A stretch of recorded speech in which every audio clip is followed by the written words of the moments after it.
हम देखते हैं प्रक्षेप्य गति। तो हमारी प्रक्षेप्य गति क्या होती है? जैसे हम किसी पिंड को, ये कोई तल है, इस तल में यहाँ नीचे से फेंकते हैं तो क्या होगा, ये ऊपर जाएगा पिंड। ऊपर जाने के बाद फिर क्या होगा, आगे की साइड यहाँ नीचे झुक जाएगा। तो इसका पथ किस तरह से रहा, इस तरह से ये कुछ गोलाकार के जैसा। इसी को हम क्या कहते हैं, परवलयाकार। इसी को हम कहते हैं परवलयाकार। अब यहाँ पे पोजीशन देखते हैं अपन। यहाँ पे माना किसी पिंड को अपन कहाँ से, यहाँ से छत से फेंकते हैं, ठीक है। जब अपन किसी पिंड को छत से फेंकेंगे नीचे की साइड, तो क्या होगा, उसकी गति इस तरह की रहेगी, ठीक है। अब इस वाले पॉइंट को मान लेते हैं हम हमारा वाई अक्ष, और ये वाला हमारा एक्स अक्ष, ठीक है। अब एक्स अक्ष और वाई अक्ष में दोनों के परितः वेग और त्वरण क्या क्या होंगे, इसका यहाँ पे देखते हैं अपन। जो प्रारंभिक वेग,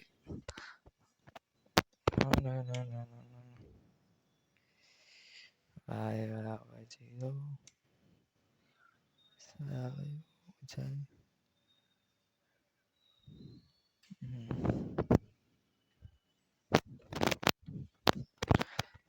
अब देखते हैं यहाँ से जब हमने किसी वस्तु को फेंका, तो इसका जो प्रारंभिक वेग है वो किस साइड रहेगा, यहाँ से इस तरफ में। ये क्या होगा हमारा u। इसके बाद और इसका जो त्वरण रहेगा, प्रारंभिक त्वरण,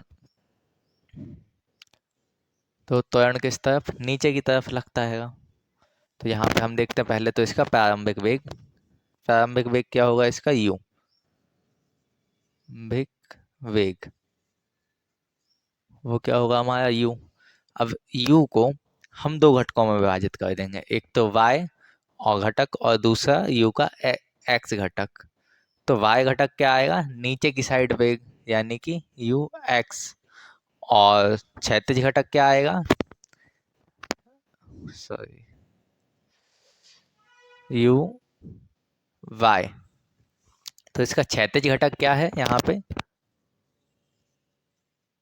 तिज घटक u x, यानी कि ये वाला घटक, और इसका लंबा ऊर्ध्वाधर घटक क्या है, यू वाई, यानी कि ये वाला।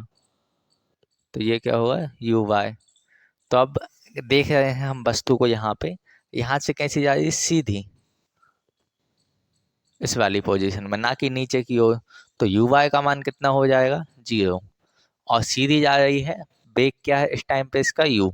तो यू एक्स का मान कितना हो जाएगा, u, क्योंकि ये ऊर्ध्वाधर घटक, ये क्षैतिज घटक की एकदम समान दिशा में जा रही है। तो यू एक्स बराबर यू। अब यहाँ पे देखते हैं सेकंड चीज हमारी, त्वरण। तो त्वरण यदि हम देखें वस्तु का, तो क्या हो गया, वस्तु यहाँ से u वेग पे गई, फिर यहाँ पे आते आते इसका वेग क्या हो गया, v। इस समय पे v वेग की दिशा क्या होगी, ये होगी v वेग की दिशा। अब यहाँ पे त्वरण क्या होता है वस्तु का, वेग में अंतर बटे समय।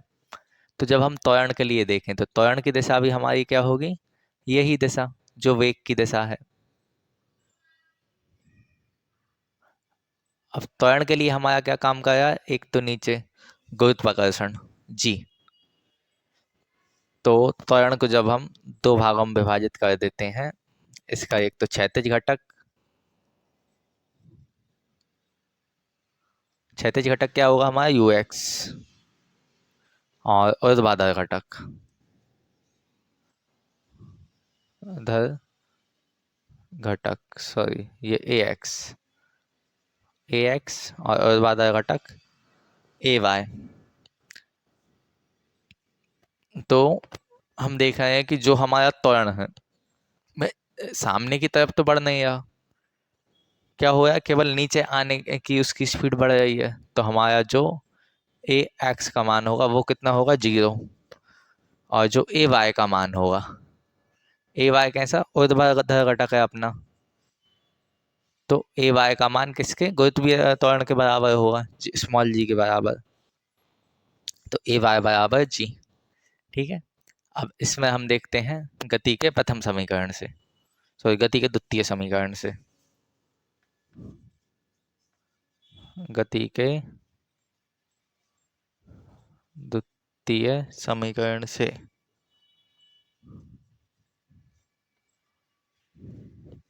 गति का द्वितीय समीकरण क्या होता है हमारा, एस बराबर you plus U T plus half A T square. ठीक है, अब इस समीकरण में हम इसको देखते हैं पहले तो y अक्ष के परित है। ठीक है, इसका मान निकालते हैं एस वाई किसके y अक्ष के परित है, इस पर लिख देते हैं ऊर्ध्वाधर अक्ष के परित है, ऊर्ध्वाधर अक्ष के परित है।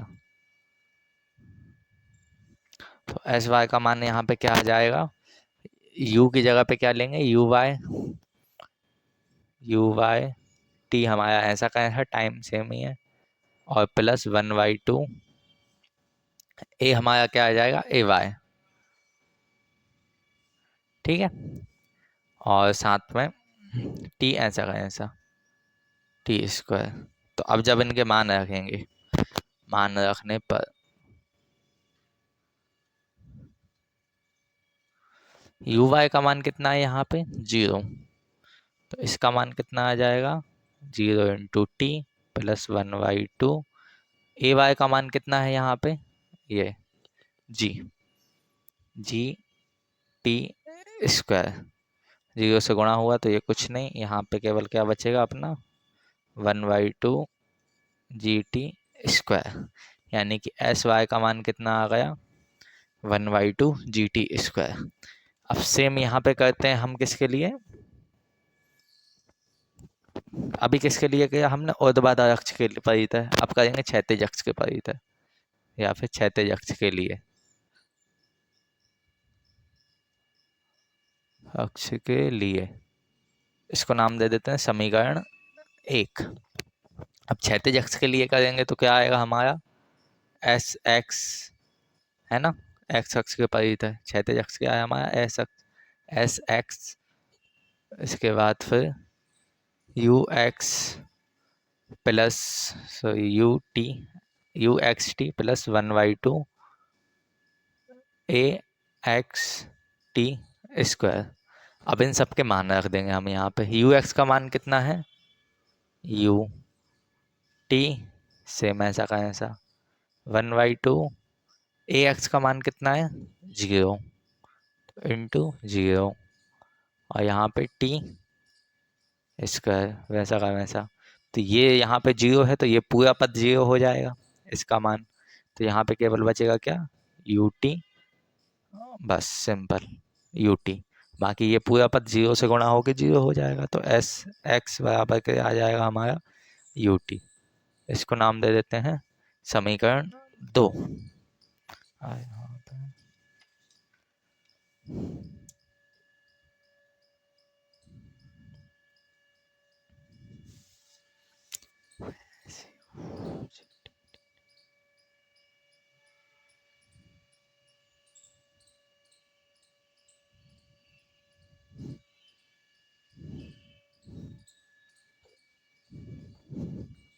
अब यहाँ पे यदि हम देखें, यदि u को हम इस साइड ले जाएं तो हमारा क्या आ जाएगा t का मान आ जाएगा, t का मान कितना आएगा एस एक्स अपॉन यू। ठीक है, इसको समीकरण 3 नाम दे देते हैं। अब यहाँ पे क्या करते हैं, इसको मैं क्लीन कर देता हूँ।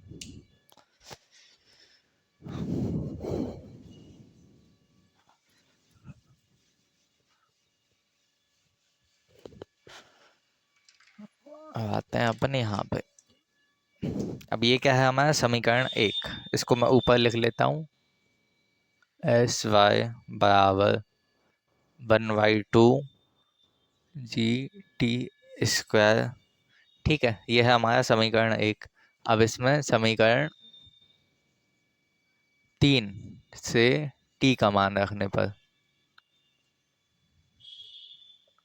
मान रखने पर जब हम टी का मान रखेंगे, टी का मान क्या है हमारा, s x upon you.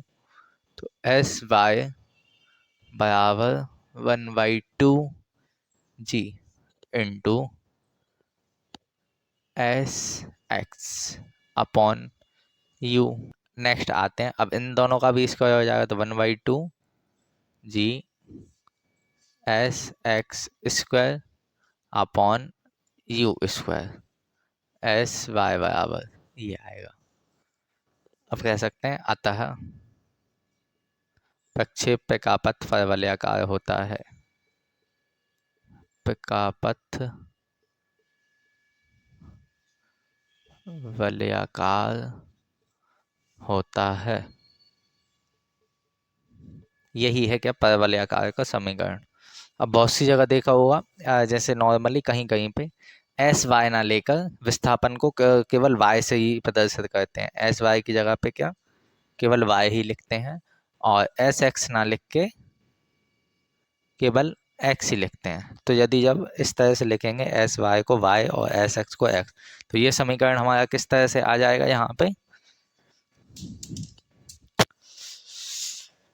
S Y की जगह क्या आ जाएगा, वाई बराबर 1/2 जी ऐसा का ऐसा, और एस एक्स की जगह पे क्या आ जाएगा हमारा एक्स, यानी कि एक्स का स्क्वायर अपॉन यू।